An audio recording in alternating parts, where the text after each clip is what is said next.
এই জন্যই তো ইহুদিরা একটা স্লোগান দেয় বর্তমানে, হিব্রু ভাষা তো বোঝেন না, শুধু চিৎকার দেন। ইহুদিদের একটা স্লোগান এখন চলতেছে, স্লোগান সারা দুনিয়ার ইহুদিদের, যেটা আমি আরবি ভাষায় বানায় নিয়ে আসছি।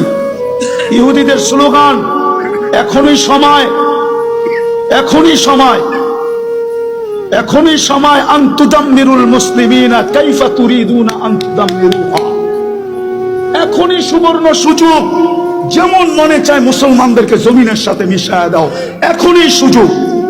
আপনি বলবেন কেন? ওদের কিতাবে লেখা আছে যেই দিন ফজরের জামাত আর জুমার জামাত মুসলমানের সমান হবে, ওই দিন মুসলমানের বিজয়ের পালা শুরু হবে। ওরা শুধু আপনাদেরকে দেখে না, আপনাদের মসজিদের উপরও স্যাটেলাইট লাগায় রাখছে, সিসি ক্যামেরা লাগানো আছে। ওরা দেখে ফজরে কয়জন, জুমায় কয়জন। এই জন্যই ওরা চিৎকার দিতেছে এখনই সুবর্ণ সুযোগ। আরেকটা মনে উঠলো, যদিও বলা উচিত না, আপনি সাহায্য চান কি করে? সৌদি আরবের মতো দেশে পোশাকের কি অ্যাডভার্টাইজ দিতে যায়, খোলা আকাশের নিচে খোলা মঞ্চে উলঙ্গ ডান্স দেখেন না? আপনি সাহায্য চান কি করে? বলেন কি করে চান? কি করে চান? যুবকদের পায়ে হাত দিই, সারা রাত্র আনলিমিটেড। হয়তো ঘরে ওয়াইফাই আছে, নাইলে প্রতিবেশীর পাসওয়ার্ড আছে, নাইলে বন্ধুদের হস্ত। আর যদি তাও না থাকে তো ঢাকা শহরে এই মধুবাগে পাওয়া যাবে সারা রাত্র নেট বিক্রি করার জন্য।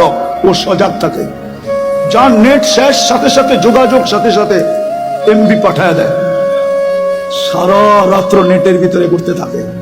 কিনা দেখে সাহায্য চান কি করে?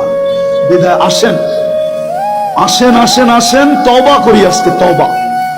একটাই রাস্তা খোলা আছে উম্মতের সামনে, যদি 200 কোটি উম্মত তওবা করে।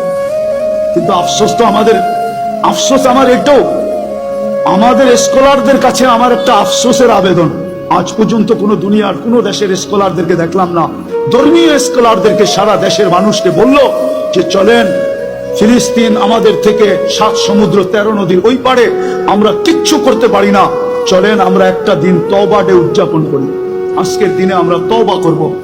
অথবা আজকের দিনটা আমরা ওদের জন্য রোজা রাইখা ইবাদতের ভিতরে কাটায়া আল্লাহর কাছে মেসেজ দিব, আল্লাহ 7 সমুদ্র 13 নদীর এই পারে আমরা না টাকা পাঠাইতে পারি, না পয়সা পাঠাইতে পারি, না ওদের জন্য কাপড় পাঠাইতে পারি, না খাদ্য পাঠাইতে পারি, আমরা কিছু করার ক্ষমতা রাখি না, আমরা যাইতেও পারবো না।